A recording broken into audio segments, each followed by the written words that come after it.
जीवन में महत्वपूर्ण क्या है? एक आदमी काम से देरी से थका हुआ घर पर आया था। वह थोड़ा गुस्से में था। जहाँ घर के दरवाजे पर उनका बेटा उनकी राह देख रहा था। बेटा, पिताजी, क्या मैं आपसे एक सवाल कर सकता हूँ? पिताजी, हाँ बिल्कुल, पूछो, क्या पूछना है? उस आदमी ने जवाब दिया।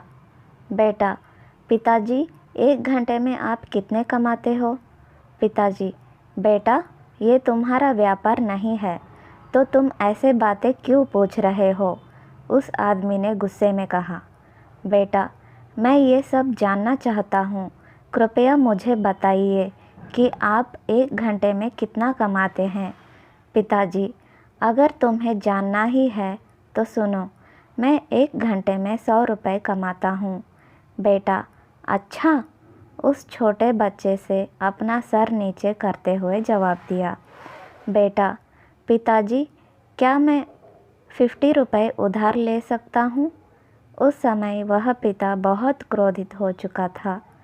अगर ये सब पूछने के पीछे तुम्हारा यही कारण होगा कि तुम्हें कुछ बेमतलब के खिलौने और दूसरी बेतुकी चीज़ें खरीदनी है, तो चुपचाप सीधे सीधे अपने रूम में चले जाओ। वह छोटा लड़का बिना कुछ बोले सीधे अपने रूम में चला गया और दरवाज़ा बंद कर दिया। उस आदमी शांति से बैठा था और उसने सोचना शुरू किया कि कहीं सही में तो उसे कोई कीमती या बहुत ज़रूरी चीज़ को खरीदने के लिए तो 50 रुपये की ज़रूरत तो नहीं। तभी वह इंसान उस छोटे बच्चे के रूम में जाकर उसने नम्रता से अपने बेटे से पूछा, बेटे, क्या तुम सो गए हो? बेटे ने जवाब दिया, नहीं पिताजी। उस इंसान ने अपनी गलती मानते हुए कहा कि मुझे ऐसा लगता है कि कुछ देर पहले मैंने तुम पर कुछ ज़्यादा ही गुस्सा कर दिया। ये रहे तुम्हारे 50 रुपये जो तुम्हें चाहिए थे। तभी वह छोटा बच्चा मुस्कुराया और कहा, धन्यवाद पिताजी। वह बहुत खुश था।